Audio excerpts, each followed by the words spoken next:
Trump's lawyers are filing a lawsuit against the New York Times after publishing allegations of sexual assault.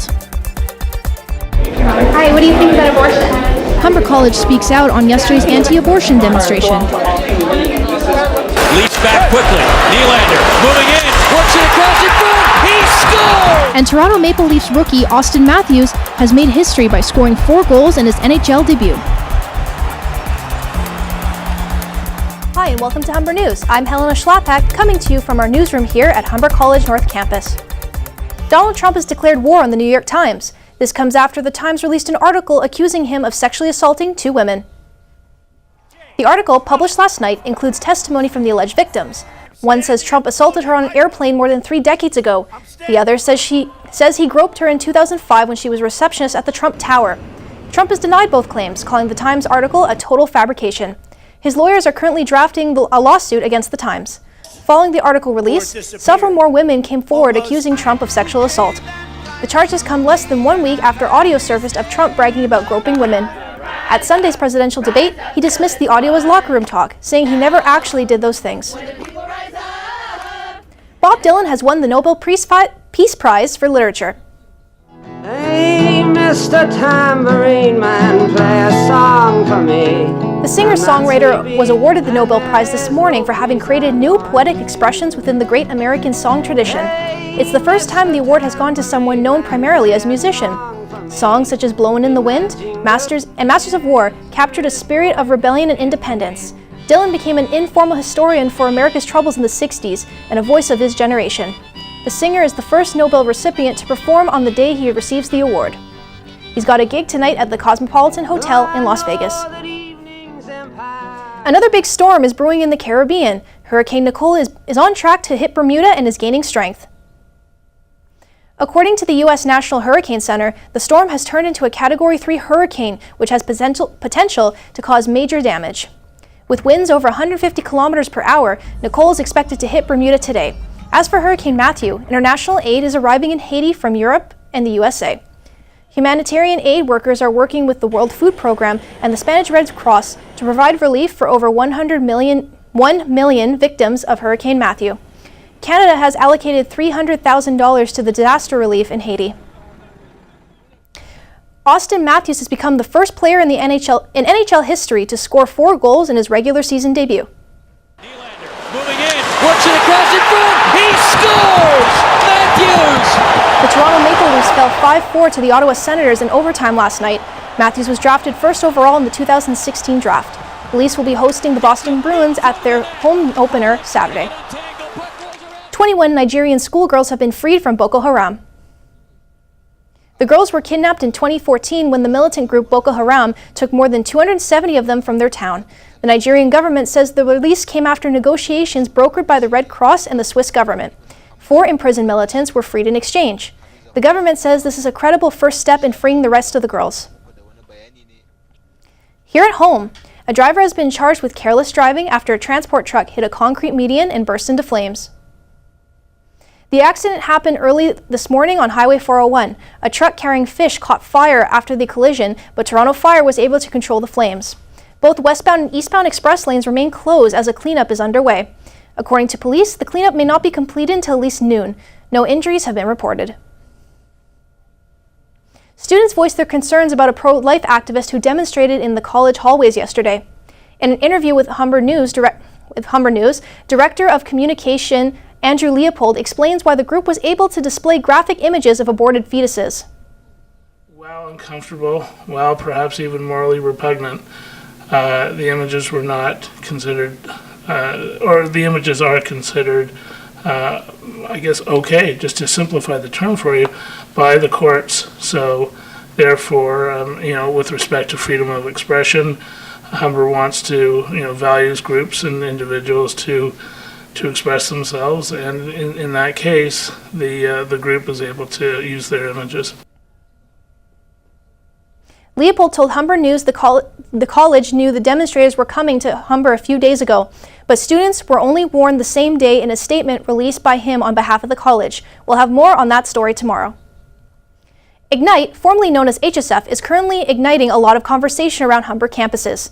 Last night, it held its monthly board meeting in which a member from BDO was present. present. BDO is the third-party accounting company Ignite uses. The BDO member went over the Ignite audit, a motion that was approved by board members. After the audit was explained, Ignite held an in-camera session, which is a private session. Visitors and reporters were asked to leave the room. Amar Abdul Rahim, Vice President of Ignite, spoke to reporters outside the boardroom about the financial relationship between Ignite and Humber College. Humber, and Humber supports certain things at Ignite, so I'm sure there's financials, if we're supporting, let's say, a health center, we will, even though it's the Humber Health Center, we will provide financial money for that. RFP process. The meeting had a much different tone than the info session held last week, where sparks flew. Members of the Humber community gathered together today in the LRC for Pink Ribbon Day, bringing awareness to breast cancer. A variety of different departments here at Humber College joined the event planner mathematics teacher Richard Michel to help make the day a success. Michel started doing events like Pink Ribbon Day after his wife went for a mammogram and 3 tumors were found. What happened in the next 2 years, I don't want any women to have to go through. That's why I'm doing this event, is to draw awareness and support for what breast cancer is all about. Sweet treats, pink lemonade, and samosas were just some of the items available at the event. So were a variety of shirts, jewelry, and even nails were being painted. All donations are going to the Breast Cancer Foundation of Canada. Humber students and staff participated in the 3rd annual Walk for Mental Health Awareness yesterday. Our Brittany Bollett has more on the story. Lakeshore campus students got active yesterday afternoon for mental health. Moving for Mental Health Awareness is a free initiative that began 3 years ago. The event is organized by the principal's office and the athletics department. We thought that maybe doing a bigger event that we could kind of bring some awareness around and also promote some of our services on campuses to students. Student volunteers were on hand to help with the event. Having not really understood mental health very much throughout my life and having a lot of misconceptions and misunderstandings, I figured this would be a great way just to get my foot in the door and sort of be exposed to what people are talking about. Unlike Tyler, some participants had experience with mental health issues. A lot of people in my family have mental illnesses, including myself, and I just want to show support and get some exercise. After a short warm-up, students began their 4K run. The event is supported by the School of Social and Community Services, Ignite Student Life, and the Student Wellness and Accessibility Center. Brittany Bollett, Humber News. What responsibilities do employers have when their workers do bad things in public? The President's Lecture Series tackled the issue yesterday. Our reporter Chris Besick has more. Live your life, or do they have your whole life? Well, I think a lot of us feel uncomfortable with the idea that what they're buying is bad employees and business ethics. That's what Dr. Chris McDonald discussed in the latest installment of the President's Lecture Series Wednesday afternoon. But do employees have a right to privacy anymore? What are the ethics of privacy? I was talking with a colleague on our walk here, and we've heard that now some employers ask potential employees to call up Facebook pages or social media. How do we make a separation between that? Titled, Should Employees Be Fired for Bad Behavior Off the Job? Students and teachers, including Humber College President Chris Whitaker, listened to the Ryerson professor ask if employers should hold workers accountable for outside actions. What would be a good approach to take towards this problem? A Q&A session came after, and the recently linked audio of a conversation between Donald Trump and Billy Bush produced a memorable question. I was just wondering if I could get your thoughts on the Billy Bush situation where the person wasn't working for even the employer at the time that it happened, but with media now, everything you say is on video, it's on line, it's there. Fair. I think in some cases when people put themselves in the limelight, it's kind of inevitable and becomes, they're making themselves part of public life, and so their public record becomes relevant. But I think it's something that, and this question came up in the Q&A, we do want to maintain some privacy. Privacy is important to a good human life, and so we should value and respect that as much as we can. Let's take this opportunity again to thank Chris McDonald for his great talk, and thank you for the questions. The next lecture series will be held on November 3rd on the Lakeshore campus, where Dr. Anthony Feinstein will talk about conflict photography in the Middle East. For Humber News, Chris Bessick. If your bedroom wall is boring and empty, look no further than the Student Center on the North Campus. Hunter Crowther has his report. That's probably not your view, but the fall weather means the annual Imaginus poster sale has set up shop at the North Campus Student Center. For some, these treasure troves of print were found by accident.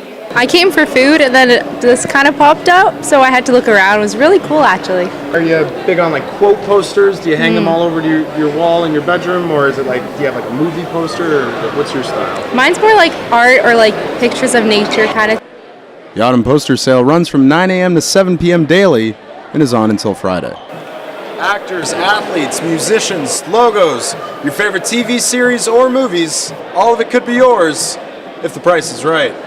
Hunter Crowther, Humber News. Good company and dog food you can eat. These are some of the things you'll encounter at Nathan Phillips Square while the farmers market is in town. Sveta Solovena has all the delicious details.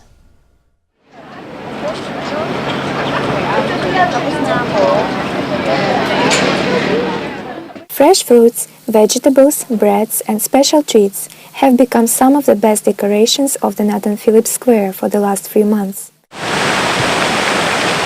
This is the last week for city dwellers to buy fresh groceries from local growers and enjoy the unusually warm weather. $6 for half a bag. The top vendors at the market are Thames River melons, Brandview apples and cider, and Warner's Farm. Their products include Ontario-grown melons, strawberries, blueberries, apples, tomatoes, honey, spice, and freshly baked breads are also available. Does this sound delicious to you? Then what about crispy meats, sweet pork bones, bacon apple snaps, and coconut bones?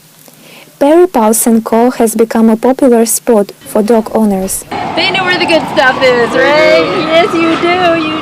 This is a new startup from July. It's my daughter's business, Puppy Paws & Co. It's a local, all-natural dog treat company. She handcrafts all her dog treats with no preservatives, no salts, no sugars, so you could actually sit down beside your puppy and share it with your puppy. Stevie Harvey, who is researching the Perry Paws menu with his dogs, says he prefers outdoor shopping over malls. He says it is more about the atmosphere. He gives it more of an event atmosphere to shopping as opposed to just going to a big box store. It's a very impersonal service. It does nothing really to add value to the community in the same fashion as a farmer's market would.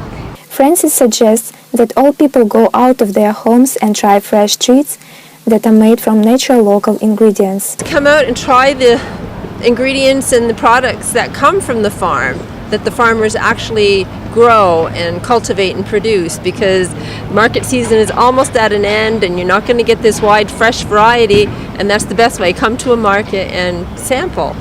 Warm weather and good food make you feel better. Why don't catch both on Nathan Phillips Square? Sveta Soloveva, Humber News. When we come back, we'll tell you what's happening in the world of sports, and Catherine Aylesworth will give you your 3-day weather forecast. Well, Helena, the next couple days are looking sunny and a little chilly, but warming up as the weekend approaches. More on your 3-day forecast after the break. Some nail-biting video out of California today. A cargo train has smashed into a truck.